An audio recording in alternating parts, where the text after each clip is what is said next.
Hello, everybody, and welcome to the Raw recap. It is yours truly, the Drip King, and I am here because of Wrestle Buddy. This is the Wrestle Buddy show. Great show tonight. I was very, very impressed with this. A lot of stuff. They packed a lot of stuff in. I know it's 3 hours, but it seemed like they packed more in tonight than they normally do. And I don't think there was a dip at any moment of the show. It was a constant, just hot, great show. Obviously not the best show. Those are very rare, but this was a great show. I'm excited to just jump in. So that's what I'm gonna do. It shows up. It opens up with literally one of my favorite things to watch in all of wrestling. Cody Rhodes is walking backstage. Brock Lesnar just assaults him in the backstage, throws him through a table of bananas, slams him up against a few things, and takes a big old keg and smashes his arm against the garage door. Cody drops. If you're here because of Twitter and you saw the picture, you know how fantastic that was. Cody just on the ground. I'm sucked in immediately. You gave me what I love watching so much right out the gate. I'm like, okay, y'all swinging tonight. And then it goes straight to Paul Heyman, who's in the ring. And he just said, I want everybody to know that I had nothing to do with that. And he kept referencing Brock Lesnar and Cody Rhodes. And I think that's interesting because, again, I pointed out maybe, when was it? It was the night Brock attacked Cody when he was supposed to help him. And then I saw a clip of Paul on his phone before WrestleMania as that red phone. And then he brought up the red phone again that same night. And there's a connection. I know I'm crazy. I'm connecting things with a red phone. But the fact that Paul Heyman is now referencing Brock Lesnar and the Cody Rhodes thing is too interesting to ignore. Brock's with Paul Heyman again. Whether he's with the Bloodline, I don't know. But I think that's a very interesting storyline we're about to go into a little bit more after what happens next. And then that gets interrupted by Sami and Kevin Owens, who come out there. They start talking about Imperium. They got the match. And then they get interrupted by Imperium, who come out. And then they're going to circle them like sharks in the water. And then Riddle slides in the ring to help them out, even the numbers. Imperium goes to leave. Then they change their mind. They come back. A little bit of a brawl, not too much to give away the main event for tonight. And then they kick rocks, and that's the segment. So just transition, seamless, and it's so good. This show reminded me of some of the early Raws during the Triple H era where it was just the shows worked so well because each segment went with the next one. It just flowed together so beautifully. And that's what this first segment was all about. So I do find that a little interesting. Let's get these comments. This is looking good, babe. Thank you very much, babe. But is you, as always, it is looking good. Jimmy Bay, Brock out of nowhere. It's always a great thing. And hello, D. Thank you for joining.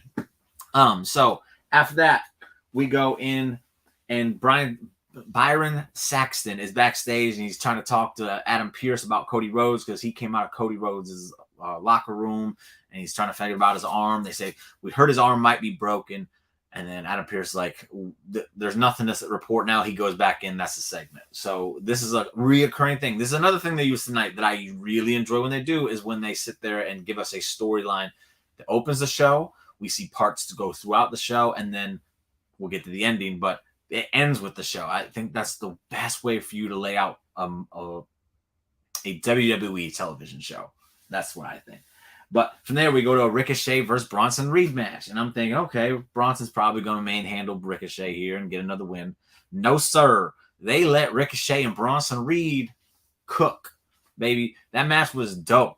It was so, so good. It let Ricochet kind of highlight himself once again. It's a shame that we have to keep doing this, but he got to highlight himself once again, and it was against a bigger guy that shows that he can hang with these dudes.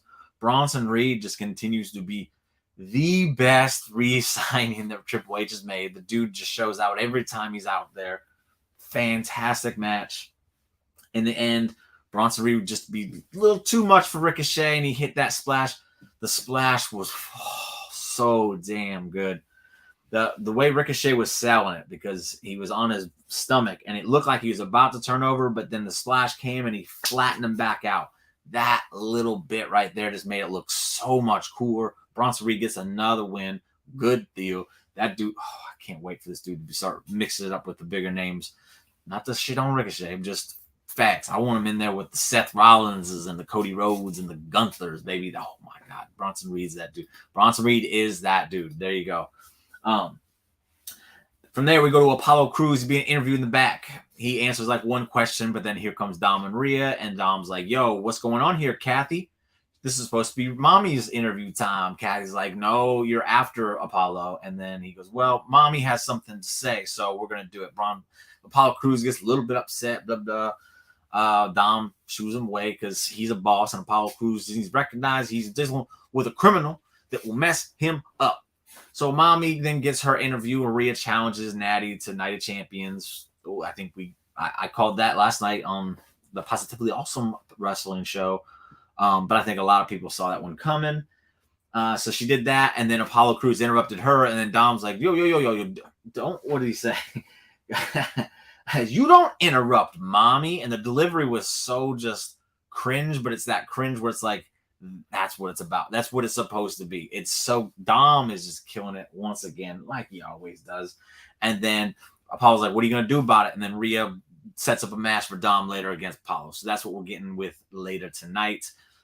Dom about to have to slap someone else back down to size. Dom and Mommy, they are the GOATs. Next up, we get the Seth interview that not concluded, but continued on from last week, where he's talking about the importance of the title. I recommend just going and finding it and watching it. The whole thing was pretty good. He got me there. But the whole interview is good. There's another segment later on. I'm going to skip it later in the record. I no need to bring it up again. But if you can, just watch them in succession. It's a great in-character interview, Seth explaining like why it's so important to him and why he's going to win it and what he's going to do when he does win it. There's a little bit of realism to it, and it's really cool. So I suggest checking it out. That shirt's badass. Thank you. I do got some badass shirts. That's kind of what I'm known for a little bit. Next up, we get Nakamura, Priest, and Balor segment from last week, I believe, where they were having a little bit of beef backstage. And then this week it continued on a little bit and backstage, and then the match was made. It's going to be Nakamura versus Finn. It wasn't anything special, but the match, will be, so that's all that matters there. Candice LeRae versus Zoe Stark comes up next. Before Zoe Stark comes out, they do a hype video for her. They've been doing a few of these. I like them. We get another one later on, but just kind of not reintroduce, because a lot of people don't know who she is still. She's new there. Kind of give you just an idea of who she is, what she's going to do, and what she's all about. So, hey, you was dancing. Hey, you don't apologize for dancing, man. Dancing is like one of the funnest things in the world. So, I'm glad you're choosing to do the show after dancing, because I'm the second best thing in the show. So you're just having a fantastic night, man. But the hype video is nice. It helps people get to know Zoe a little bit more. She's taking on Candice LeRae. Like I said, the match happens. Nothing crazy with the match. Halfway through, Nikki Cross comes down. She starts pumping Candice up.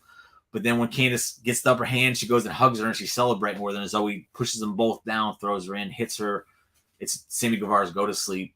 1, 2, 3. Zoe gets another win. They didn't get a whole lot of time, but again, I don't think it needed a lot of time. We're still learning who Zoe is. Candice hasn't found what she's doing yet. I'm sure she's waiting for Indy to heal up, so they got to be a tag team. So I know people were complaining. Sure, it would be nice if they got more time, but in some instances, I just don't think it's needed. And this is one of those cases. It just wasn't needed. Next up, I thought the opening was my favorite part of the show, but I about died during this next part because we're getting an interview with Mustafa Ali, and he's putting his heart into it. Sorry, I got an itch. He's putting his heart into this about his match with Gunther coming up, and he's like, I'm going to do it. Since I've got here, I've wanted a belt, and I haven't done it, and now I've got this, and nobody gives me a chance. But all of a sudden, you see Brock Lesnar just storm by him. It was like, what the heck? He's going, I forgot. He's going through the curtains to head out to the gorilla. He's going through the gorilla. And he stops. He looks back at Mustafa Ali, and he just points at him. He says, get a life, kid. And then goes through. And then Mustafa Ali just is literally just like, what? And just walks off. I don't know if he was literally upset about it or if Mustafa Ali is just really, really good at selling it. But, man, he did. He looked like he just was like, yo, that was bullshit. But just Brock stopped and be like, I'm dying. That's my favorite thing in the world right now is him telling people that they need to get a life, kid. That's about to be spammed all over the internet. It's got to be so, so good. Who do you want to win the Seth Rollins? I wish it was Dom, honestly. I'm not even joking. At the littlest bit, man. I wish it was Dom. But if it's between Seth and Edge, I want it to be Seth. Seth's earned it, so. And it was so damn funny. But then Brock, he goes out to the ring and he basically is issuing out an open challenge. Because he get out there and he says, "What do you want to talk about, Hershey, Pennsylvania?" And then he says, they start booing him. And then he goes, "Yeah, I'd boo Cody too." Brock is on it, man. And then he issues an open challenge because Cody can't fight now. But then out comes Cody. And he's in a sling. He gets in the ring, takes the sling off, got the ice pack off. They go at it. Brock immediately puts him in a Kimura, and he starts talking shit to him. And then he tweaks it just a little bit to give you the idea that he broke his arm. I'll get more on that later, though. And then, he stomps on his arm a few more times, then leaves. This is the Brock I love. Man, I love Brock so much. But yeah, that whole segment was just hilarious. I was dying the entire time. It was hilarious. Brock is too funny. Where was this Brock the entire time? Honestly, we've only got him for like a year now, a year and a half maybe. But man, where's this dude been? It's so good. He didn't need Paul Heyman, man. But next up, we get Alpha Academy versus Viking Raiders. Maxine Dupree is with them again, and now her and Chad Gable kind of seem to be getting along a little bit. What started the show is Cody walking through the backstage, and then Brock attacking him, smashing through a table, and then taking a keg and smashing his arm in between the keg and the garage door. That's what the start of the show was. But the match itself was pretty good. It could have got a little bit more time, I think. I think it was a good match. It was a good tag team match. It let the Viking Raiders kind of get some offense in on Chad Gable. Otis came in, got his little bumps in so the crowd could pop.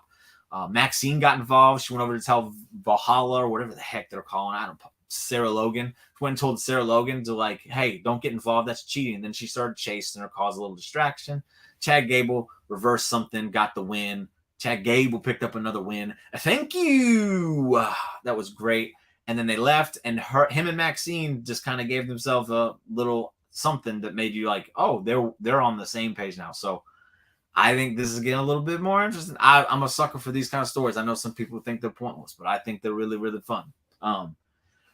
It seems I thought we were going to get a Chad Gable babyface run, but what it seems like might happen here is that Maxine might end up going with Chad Gable, which will which will hurt Otis's feelings. We're going to do the Mandy Rose nonsense again with the whole Dolph Ziggler trying to steal Mandy from him.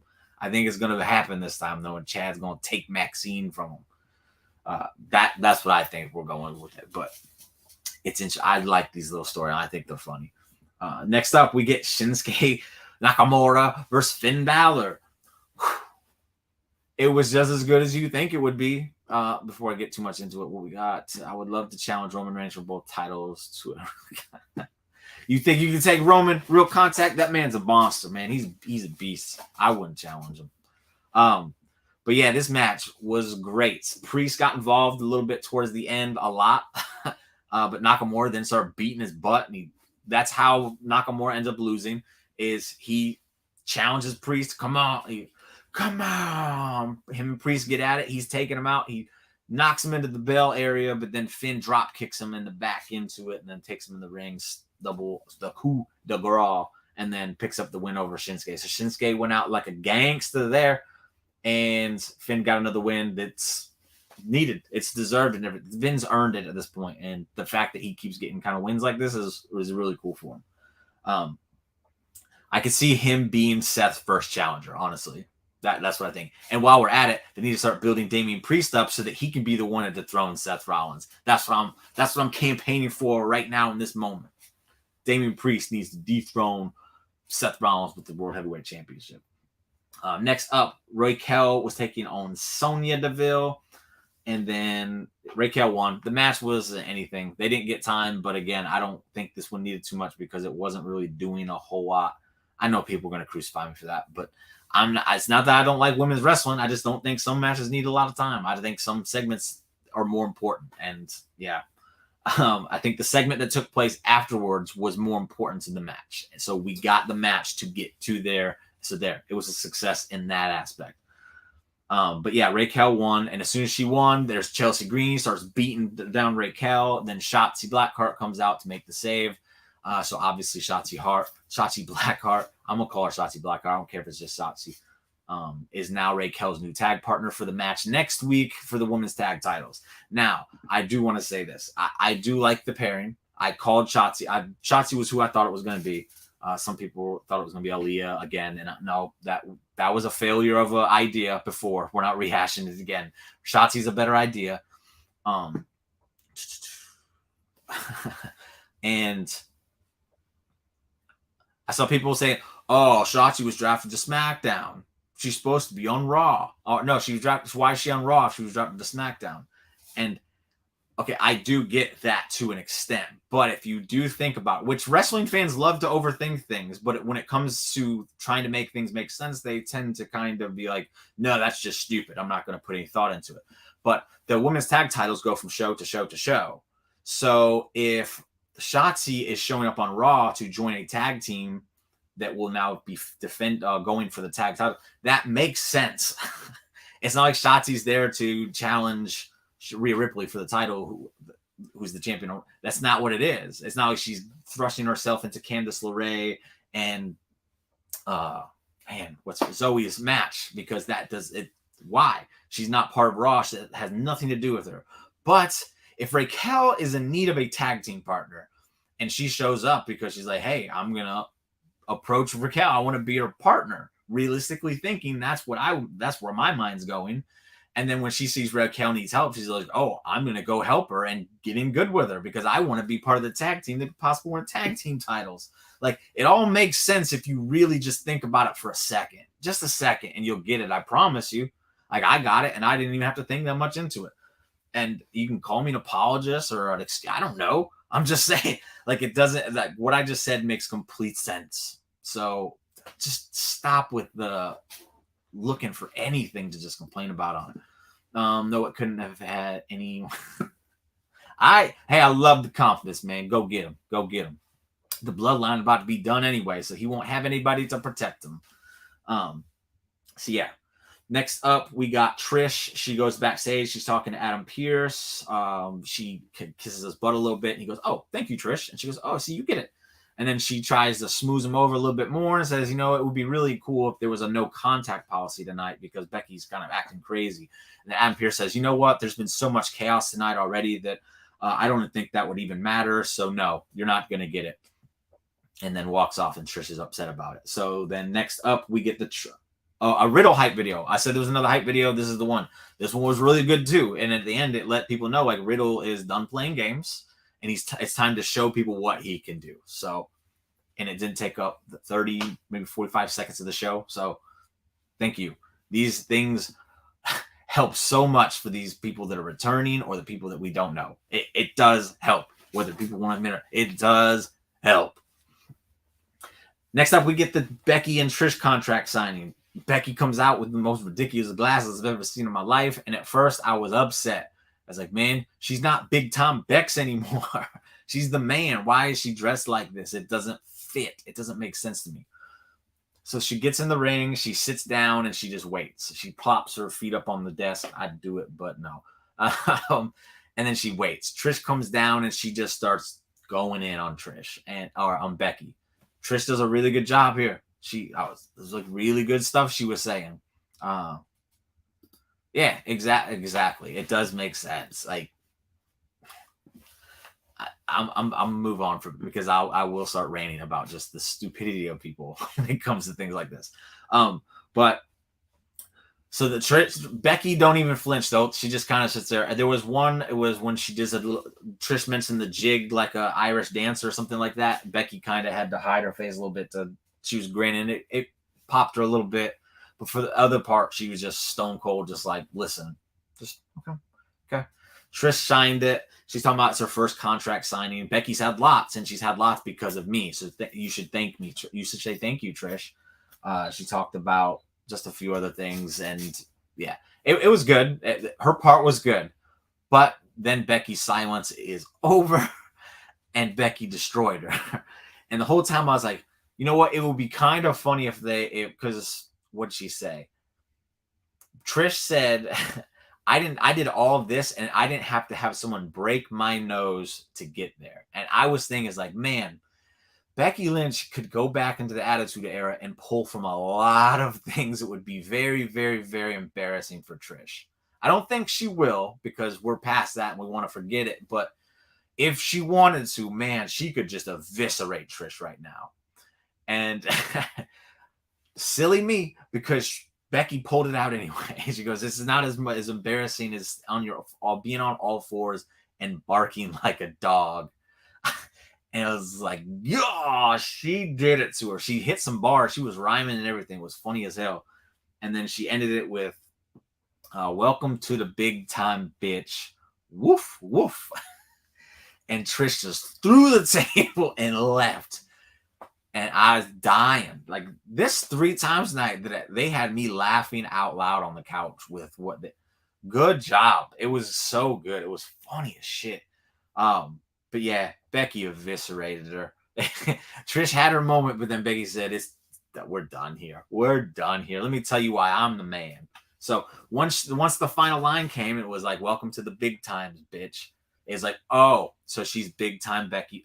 It makes sense. And my whole worry about her being the man, but dressing up as big time Bex was like, okay, yeah, that was premature. It worked. I hope that Ray and Dominic would go up against each other at SummerSlam and hair versus. Hey, I don't think they'll do that, because Ray's not retiring anytime soon. And they shouldn't cut that mullet at all. They should be growing the mustache.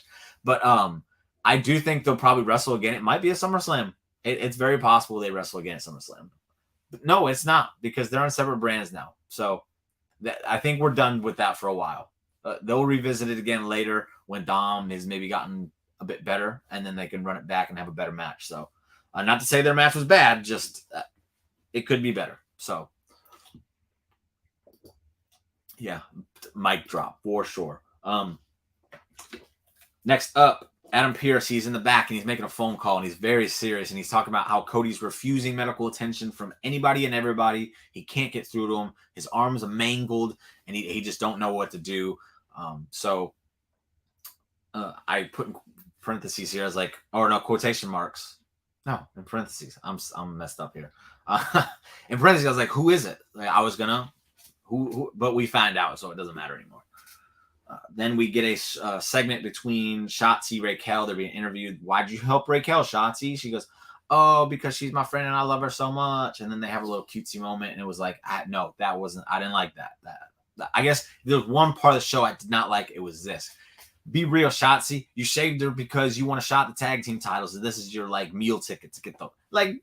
I want someone to be honest like that sometimes, because that's what it was. It wasn't because you like her and she's your friend. Get out of here with that nonsense.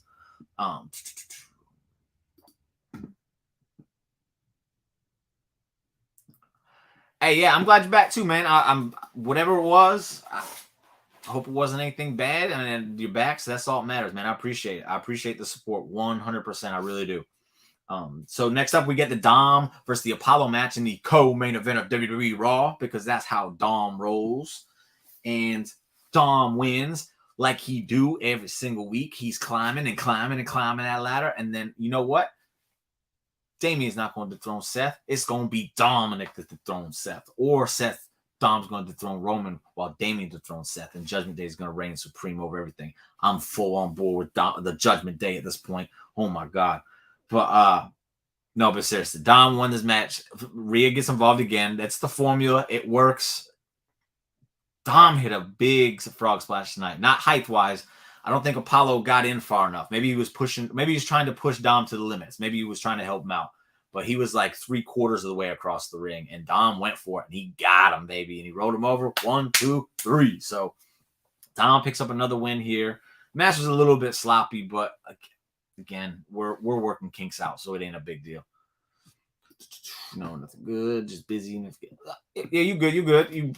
As long as it's all good, baby. That's all that matters, man. So main event time: Imperium versus Kevin Owens, Sami Zayn, and Matt Riddle. Great main event. They got a little bit of time. I think they got about 20 minutes to do this. Basically, the formula was Riddle came in, got his butt. He fought until he couldn't take no more. He'd hot tag Kevin Owens in. Kevin Owens did the exact same things until he couldn't fight no more, and he tagged Sami Zayn in. Then Sami Zayn did the exact same thing, and then that was bad. And then Sami Zayn pretty much was in it until the very end, which was the finish. When Sami Zayn does these things with the hula kick, where he just follows people like they go to take off. I'm using my fingers to show, but they hit him in the corner, then they go to take off, and Sami just runs right after him and hits the hula kick right as they turn around. It's so beautiful. Last week or the week before, whatever it was, Kevin Owens ran at him, and they got thrown out of the ring. So when the guy threw him out of the ring, and then Sami's right behind Kevin, it's a thing of beauty. I see a lot of people use the hula kick. Nobody does it like Sami's. It's so damn good. And he hit the dang blue thunderbomb on Gunther. I can't wait for that one. But yeah, all around good match. In the end, it was Kevin Owens got the pinfall this week. After Sami hit the hula kick, Kevin tagged himself in, hit the swanton, 1, 2, 3 over Vinci. So that was the main event. They celebrated there for a minute. I was like, man, there's time left. What's going on here? This is kind of weird. Are we gonna get the bloodline on Raw? That would not be cool, because that wouldn't work. I guess Roman and Solo would work, not the Usos, but for sure. Hey, no problem, man. I'll see you next week. Appreciate it. And then we go to Cody, and he's in the back, and he's holding his arm. And then we hear a knock on the door. And it's like, oh, we finding out tonight who that was they were on the phone with. Okay. So in walks Triple H, and he has a talk with him. He says, you can't do it, man. I could look at your arm from here until it's broken. We need to get medical attention in here right now. Cody refuses. He says, you of all people, and it's a great moment. And Cody just sells him on it. He just sits there and he puts it all on the line for him, and then Triple H just kind of sits there and looks at him. Cody starts packing his stuff in his bag, and Triple H just looks at him like a proud papa. Just like, man, he gets it. He gets it. It's almost like the sign of approval is what this segment was. It was and it was probably just a recapture when he tore the pec and wrestled, but very, very cool segment. It was very effective, and and then Triple H just left. So Cody's going to wrestle. I will say, if it is a broken arm, that's a problem. And he wins. If he wins with a broken arm, that's a problem. But now I'm thinking he's going to lose because of his broken arm, which I already thought he was going to lose. And then he's not going to be part of Money in the Bank. Maybe he returns Money in the Bank and screws Brock. I don't know. I do know that Cody is probably about to take a vacation. About a 4 to 5 week vacation. Now, he'll be back for Money in the Bank. Yeah, he'll be back for Money in the Bank. But yeah, he's not going to be on. It's probably the week before Money in the Bank, if I had my guess. If he loses. If he wins, I'm going to have some questions. I'm shook. The outcome of this match is never been knocked down like that. That's because Riddle, Sami, and Kevin Owens are some bad dudes. And that was the show. So again, we had a storyline that went throughout the whole. We had funny moments. We had fantastic matches. We had storylines progressing. This show did everything it's supposed to do. So, man, if you weren't happy with it, I think WWE is just not the thing for you. And let me just reiterate, that's not gatekeeping. That's me trying to help you. If you want to watch it. But don't come into my business trying to shit on my parade, because I love it. So that's what I mean when I say if it's not working for you, then maybe you should just watch something else, because there's lots to watch.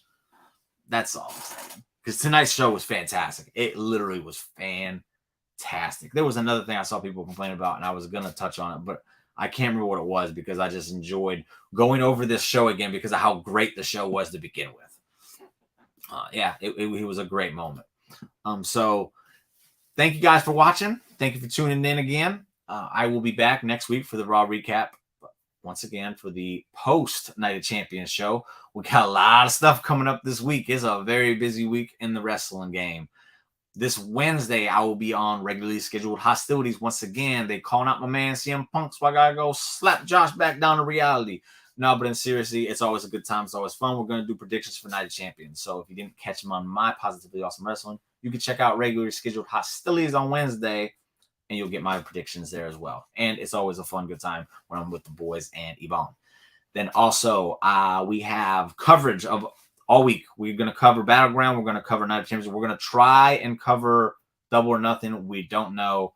We'll see. We'll see what we can do. But if you need the coverage, we're going to hit you up with that. We got some other things coming out of Wrestle Buddy. And then I don't think we're going to have a positively awesome wrestling next Sunday because Double or Nothing and Battleground are on. So I think I won't be able to concentrate on that and concentrate on this at the same time. So then we're going to skip Sunday's show and we'll be back the week after.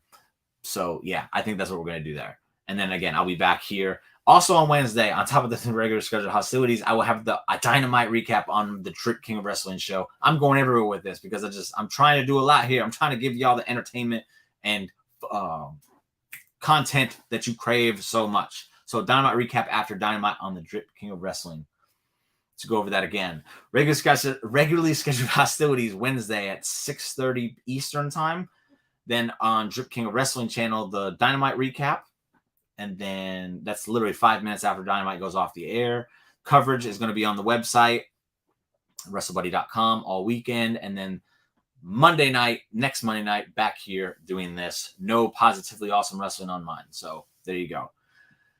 Thank you guys for watching. I know that was a lot that I just went through and I did it twice, but I want to make sure you get all the information that you need. And also, while we're at it, go check out the other stuff we've been putting out for WrestleBuddy because we're back in the game. We're putting out a lot of content for you guys, and there's a lot of good stuff for you to check out. Articles, we got a podcast going out, we got the weekly news with Tyler. A lot of stuff we got for you guys going. So if you need your content for wrestling, WrestleBuddy got you covered, as well as the Drip King of Wrestling. So with that, I will say goodnight. Happy birthday to Tidy if you're still watching. Sorry I didn't start off with that, but happy birthday to Tidy. I hope we had a good time. And yeah, that's the show. And don't forget, everybody, just enjoy wrestling, please. Please, just